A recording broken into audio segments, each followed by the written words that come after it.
So you want to lose body fat, you want to look so fit and healthy this year. These are my 1 year results, and I'm going to run you through the things that I did this year that actually worked, that I feel like I saw on social media, or I saw things online that like aren't a fad, like they actually do work.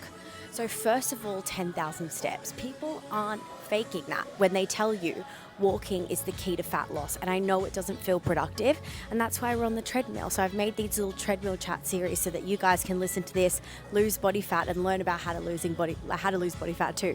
So walking, don't write it off. Do it. It is so crucial for fat loss because running burns carbs and walking burns body fat.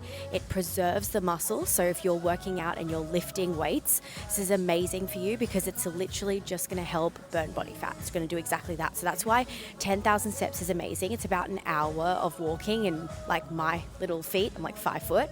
So I do like 30 minutes in the morning and 30 minutes in the afternoon if I can't do an hour in the morning. So 10,000 steps is one of those things that actually works, and I feel like I've seen such a difference in my body when I started getting my steps in. And I was someone that was so hopeless with my steps before, so definitely steps. Sauntering, I did go overboard with the sauntering for a little bit there.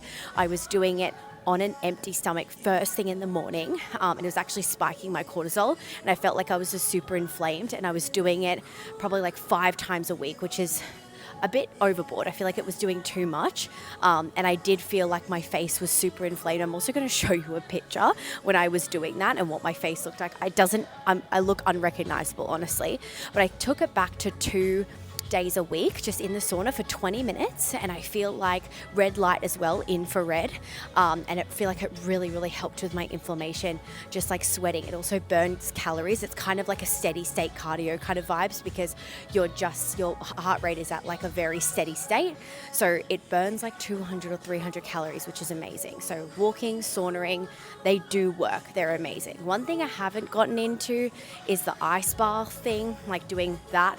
Maybe I'll try it out this year, who knows, but I'm still so petrified of the ice bath. So another thing that genuinely worked for me is greens. So I have this de-bloat drink every single morning. That's what I call it because literally keeps my stomach flat for the entire day. And I have it before food in the morning. And for me, this is something that genuinely helped my gut health. I don't know if it's the greens that I'm getting, but I did so much research on greens because I knew that a lot of them were just like marketing ploys. So this one has 36 fruits and veggies in it. It's got like collagen that builds the collagen in your gut, so it actually heals your gut. And then it's got digestive enzymes, pre and probiotics like ginger and chamomile to calm your stomach. Like there's so much science that goes into it, and it's all like natural as well, which is amazing. So I have that, and I feel like it genuinely helped my bloating and my digestion and the inflammation in my stomach. And I was somebody that really struggled with bloating. I did gluten-free, dairy-free, soy-free, sugar-free, everything. And this was the only thing that helped. And I felt like it was just because I was lacking things in my diet, and it wasn't that I needed to take anything out. So these supplements were a game changer. And I feel like greens, if you get the right one, can actually work and be so beneficial. Another thing for me that I've seen all over TikTok and Instagram is animal-based diet, and this genuinely worked for me. So I tried it probably towards the end of the year, and I've been still sticking to it probably 80% of the time. I'm obsessed. So if you don't know what animal-based diet is or what's included, you can literally research it. But essentially how I've been doing it is pretty much just like lots of steak.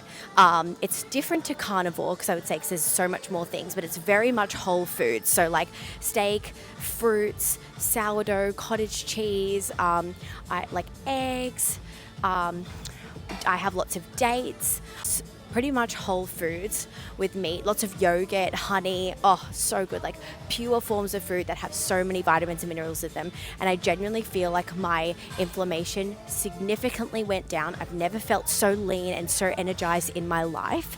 For me, I feel like the animal-based diet isn't just a trend, like it genuinely works. And the last thing is having magnesium or some kind of magnesium. I feel like magnesium spray and everything was so trendy. And the reason why I got into having magnesium powder was because I had started seeing like these posts, and it was like things like what your body is trying to tell you by what you're craving. So I really started to dive into that, and I was constantly craving dark chocolate, like constantly feeling like I needed dark chocolate all the time. Not just normal chocolate, like dark chocolate, right? And I found out that it could be possibly a magnesium deficiency. And I was like getting really numb legs at night, like lots of pins and needles. Started having it, kid you not, never. I barely crave dark chocolate anymore, and my like numbness in my legs is completely gone. I feel like my recovery is so much better, which means I can train more. My sleep is insane. Like, it has completely transformed the way that my body works by having it at night. And the powder form, from my research, was the best way to have it. I started mixing it with mushroom powder for my stress, and I genuinely feel like another thing, like my cortisol is so much lower since I started having mushroom powder, figuring out what mushrooms are really good for like cognitive function as well as reducing your stress. So yeah, that is all the things that I found online that I tried out, thinking they might not work, they might just be a trend and it might just be a fad, but they genuinely work. So maybe in the new year, these are things you need to try for yourself.